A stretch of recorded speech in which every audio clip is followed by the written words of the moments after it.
so they're all the components. There's only 5. A little bit of trimming, a little bit of sanding, very well sculpted, can't go wrong with this.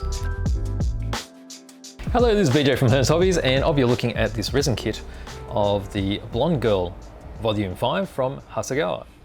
So these particular kits are not exactly new, but I think it's a new direction from Hasegawa from a couple of years ago. They've been incorporating quite niche and special designs of figurines, and they've been adding them to kits to add value to make different versions. But this is a standalone kit, and it's in the perfect scale to accompany 1/12 scale either cars or motorcycles, and hence you can see a motorcycle in the background there. Now the sculpting is quite amazing on these. On the back there's actually a painted version of the actual kit. And all the proportions are very, very good, and these are quite traditionally sculpted, and these are all been sculpted by Satoshi Tsujimura, who is quite a master at the craft of sculpting figurines. Okay, so let's have a closer look at the box from the top camera. Okay, so you've got some nice artwork there, gives you a good impression of what the overall pose is. These always help with assembly, because quite often figurines won't have any assembly manual, simply because there's not many parts, but sometimes it's hard to work out exactly which angle the arm is meant to be sitting or where it's meant to be resting against, because where they're going to be split, it's probably going to have split shoulders. There sometimes can be a bit of movement. So that's where artwork always helps. Also, the actual painted example, that's helpful in working out how that all fits together as well. Okay, let's open it up and have a look at what we get. All right, so we actually do get a little manual, and we've got a very well bubble wrapped resin. If you're not familiar with resin, resin is a very hard material which is actually poured in casting, and it has very sharp surface detail because it's poured into a silicon mold which is flexible, and hence why you can get some more surface detail from this particular material. So it's much sharper than injection molded plastic. It does take different techniques to work with. But let's just move that bubble wrap over here. Okay, so we've got the figurine. So 1/12 scale basically equates to 150 mil. So on average, not everything's 150 mil, it's meant to be from the bottom of the foot to the top of the head. And that's meant to be an average, so anywhere around the 150 mil, maybe smaller, maybe taller, is considered 1/12 scale. Okay, so you can see that all the castings are very, very clean. I'm not going to cut this open because these are a limited edition kit, but so we'll try to see all the details as much as we can within the bag.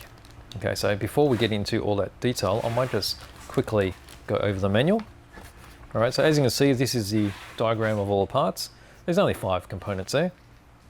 You've got a painting manual, which is a standard Hasegawa where it shows all the GSI colors. So you've got all your lacquer codes there, and then all of your water-based codes, and then also in English and Japanese, the names of the colors.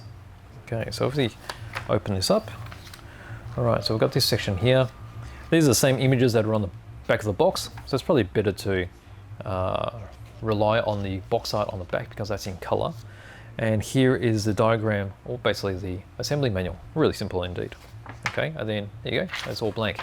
So that's all you get as documentation, which is better than most resin kits. Basically you won't get anything at all.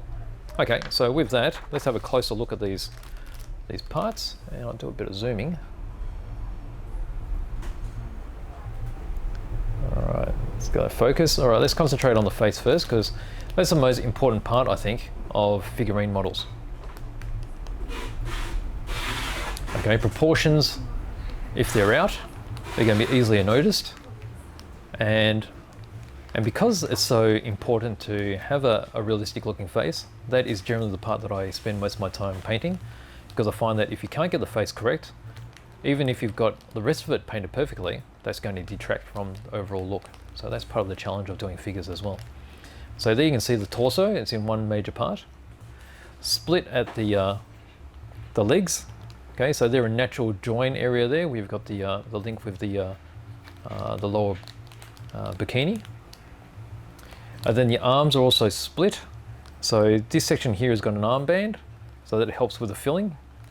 because if it didn't have the armband there, then you'll have to fill it in and then sand it to make sure it looked naturally one piece. But then there's the back section of the right arm, and you see how that's actually a square locator, so that helps you make sure you get in the right spot. Sometimes pins are there instead, and because pins sort of rotate, sometimes you get them in the wrong angle, but this should be pretty straightforward. All right, so from that you can see these are the, I guess you'll call that sprue. This is where the resin actually has been poured and flowed down into the parts. So these just need to be carefully trimmed off. And this is an indication of how clean this mold is, because poorly molded resin won't match properly and you get these ugly join lines, which this does not have. It's a very fine join line. You can't get rid of the join line completely, but it's fine enough that it'll be easily sanded and you won't notice it after painting. Okay, so you've got your legs. So the hips up here. If I spin this around, you can see the locating lugs there on each side. That's how that fits into the torso right there.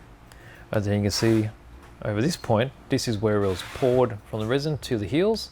You just need to be extra careful when you're trimming it off from the bottoms of the heels, so that you don't break the heels off completely. You can see the flowing hair at the back side. And you can see where I'm talking about some of this undercut detail with the hair just resting there. And also, that's the undercut detail you can see just there with the hair around the face. Okay, so very good indeed. All right, so let's just get this back here. So there we go. So they're all the components. There's only 5. A little bit of trimming, a little bit of sanding. Very well sculpted. Can't go wrong with this. This will be amongst some of the best resin figurines that you will generally see. High quality material, well cast, very little cleaning up. Okay, so that is the Hasegawa Blonde Girl Volume 5, because I have had different figurines before. In one of these poses, which I guess is pretty provocative, but it works well with motorcycles and probably big cars if you can find a suitable genre to suit. So 1/12 scale is 150mm, so quite a large figure, and all in resin, so very high quality surface detail and a challenge to any figure painter. So that's it there. Thank you for watching.